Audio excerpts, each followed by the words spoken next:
विक्षेप, ये जो बार बार विषयों का चिंतन होता है, चिंतन के अनुसार क्रियाएं हो जाती है, भगवत प्राप्ति में बहुत बड़ा विक्षेप है। विषय चिंतन, विषय क्रिया, और इस विक्षेप को आप विक्षेप मानते ही नहीं है। नहीं तो आप क्यों करते हैं? माना स्फुरणा हो सकती, पर आपसे क्रिया कैसे होती है? और जब क्रिया हो रही है तो आप साधक नहीं तो साध समाज में फिर रहने लायक नहीं हो, बैठने लायक नहीं हो, संभाषण लायक नहीं हो। ये व्यवहार का मार्ग थोड़ी है, ये व्यवहार का मार्ग नहीं है, ये परमार्थ है। अगर आप प्रियालाल के प्रति समर्पित नहीं हो, आपके आचरण पवित्र नहीं है, आप आचरण पवित्र नहीं करना चाहते हो, आप चिदानंद तत्व में स्थित नहीं रहना चाहते हो, तो जिसने अपने सगे संबंधियों का त्याग कर दिया वो तुम्हारा कैसे साथ स्वीकार कर सकता है? सोचो, जिसने जो शरीर को पैदा करने वाले हैं, शरीर के सगे हैं, उनको तो ऐसे छोड़ दिया, फिर तुम्हें क्यों स्वीकार करेगा?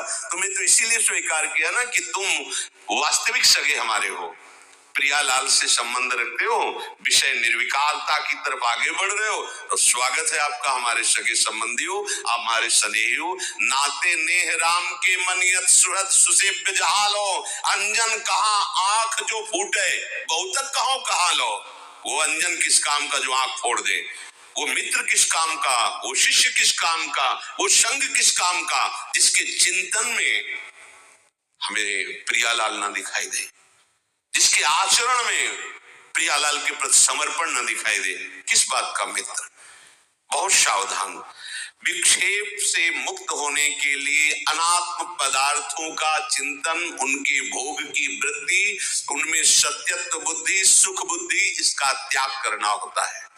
कषाय मन के भोगों के चिंतन में लगने पर जब हम उसको हटाते हैं तो वो हमें क्लेश देता है। जो इस क्लेश को ना सह करके मन के अनुसार चल देता है उसे कषाय कहते हैं।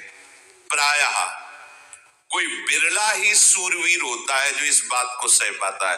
बाहर की लाठी के प्रहार को सहा जा सकता है, लेकिन मन की मार को केवल महात्मा सह सकता, दूसरा नहीं। इतनी मार देता है कि अपने हाथ से फांसी लगा लेता है आदमी, अपने हाथ से जहर खा लेता, लेकिन मन की मार नहीं सह पाता, और उसी को जो सह जाता है वो महात्मा होता है। इसलिए जगत बंधनी होता है वो। मन की मार को सह जाना ये बहुत बड़ी बात है। मन जहां नचाता है वैसे पूरी सृष्टि नाच रही है, और मन को जो प्रभु के चरणों में नचा देता है उसे महात्मा कहते हैं।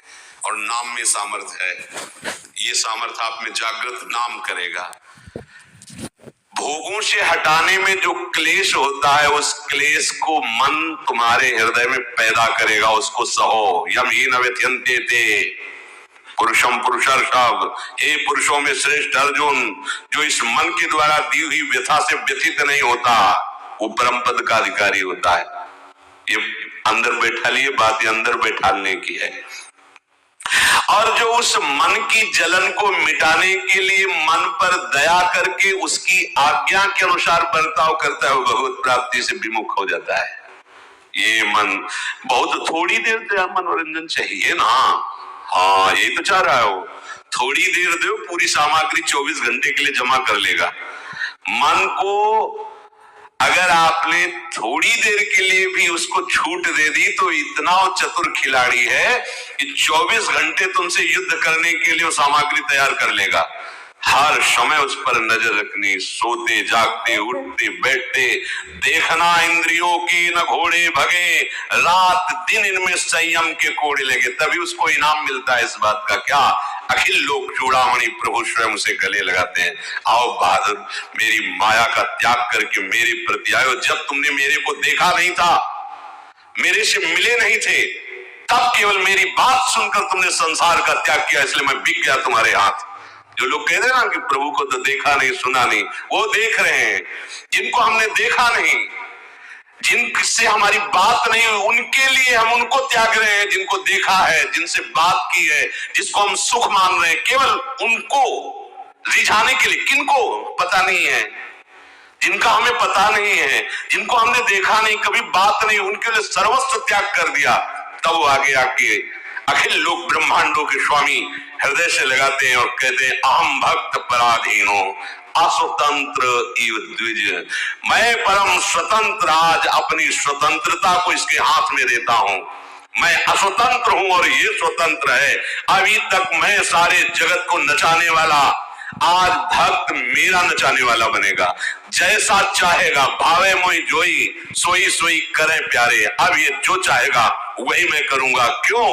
सबसे ज्यादा प्रभु इस बात पे रीझ गए कि इसने मुझे देखा नहीं था, केवल मेरी बात सुनकर इसने सब सुखों को त्याग कर दिया। इसलिए प्रभु रीझ जाते हैं।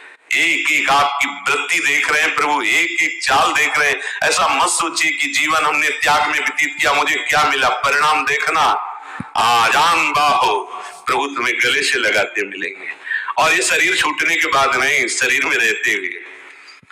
ये भ्रम छोड़ दो कि मरने के बाद ही प्रभु मिलते हैं, नहीं। ये आपकी तन्मयता अगर नहीं रही, कुछ चूक रही, तो फिर शरीर छूटने के बाद वो सारी चूक मिटा करके प्रभु से स्वीकार। अगर जीते जी आप ऐसे हो गए तो फिर आपकी शिकायत मिट जाएगी कि प्रभु मिले नहीं। नहीं, बहुत कृपाल हैं और ऐसे प्यारे हैं कि करोड़ प्राण हो तो न्यौछावर उनका अपनापन जैसा है वैसा कहीं त्रिभुवन में किसी से नहीं मिला। बस वो थोड़ी जरूरत यही है कि एक बार समेट लो मन को, और आप समेट सकते हैं। ऐसा नहीं है, आप समेट सकते हैं, आप कुछ भी कर सकते हैं, आप कुछ भी कर सकते हैं। अरे आप कोई और नहीं है, बस आप ही आप हैं। बस कैसी भूल हो गई, आप सब कुछ कर सकते हैं। आप जो सोचते हैं कि मेरे में सामर्थ्य नहीं, वो आप शरीर को लेके बात कर रहे हैं। स्वरूप के लेके बात करेंगे ना तो आप कुछ भी कर सकते हैं। आप महान से महान पदवी को, और आप नीच से नीच योनियों में जा सकते हैं। इसलिए सावधान हो जाइए, अपने हृदय को भगवत चिंतन में ऐसा तन्मय कर दो कि शरीर और शरीर के विलास की स्मृति ही नष्ट हो जाए। यही इस जीवन का परम लाभ। केवल श्यामा श्याम हमारे चिंतन का विषय हो, हमारे आश्रय का विषय केवल श्यामा श्याम रह जाए। हम श्यामा श्याम के लिए पागल जैसे हो जाएं। जैसे पागल जिस बात को पकड़ लेता है वो सीधी हो जाता है, हमें से सीधी हो जाए। श्यामा श्याम श्यामा श्याम, उनकी लीला, उनकी बात, उनके जन्म, उन्हीं की भावना, दूसरा कुछ नहीं। ये जन्म सार्थक हो जाए। ये सबके भाग्य में नहीं लिखा। आप लोग बड़े भाग्य वाले हैं, आपके भाग्य में लिख गया। ये जो सौभाग्य मिल रहे हैं ना, सबके भाग्य में नहीं। बेचारे पूरा दिन विषय संग्रह में, पूरी रात विषय भोग और निद्रा, पूरा जीवन यूं का यूं नहीं। एक गया समय पीछे का, ये समय भी गया। अब पता नहीं कितने मिनट समय बचा है, किसी को पता नहीं। लेकिन हमको इसकी चिंता नहीं, क्योंकि हर क्षण सही जगह जा रहा है, इसलिए कोई चिंता नहीं। बस आपका वर्तमान समय केवल प्रियालाल के चिंतन में जाए।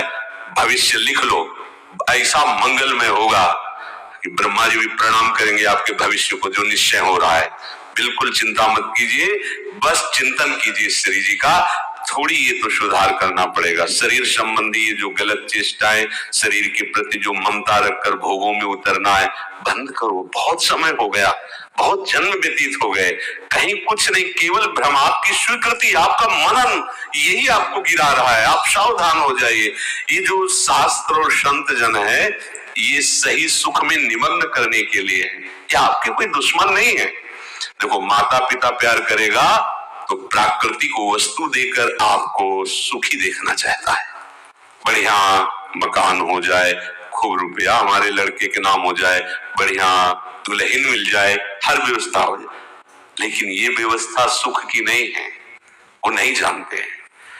जब गुरु प्रसन्न होगा तो तुम्हारे शरीर के राग का ही नाश कर देगा। तुम्हारी एक एक प्रवृत्ति पर शासन करके भगवदाकार कर देगा। इसीलिए उनको निष्ठुर कहा जाता है कि तुम महात्मा लोग बड़े निष्ठुर हो। निष्ठुर नहीं है, सच्चा प्यार इनका है, क्योंकि वो कितने दिन टिकने वाला है और ये शाश्वत सुख है। इसीलिए गुरु के समान, संतों के समान, भगवद वाणी के समान कोई हमें प्यार दे सके, दुलार कर सके, त्रिभुवन में ऐसा नहीं। इसलिए निरंतर भजन में लगे रहो, असदाचरणों का त्याग करो। श्री राधा वल्लभ लाल।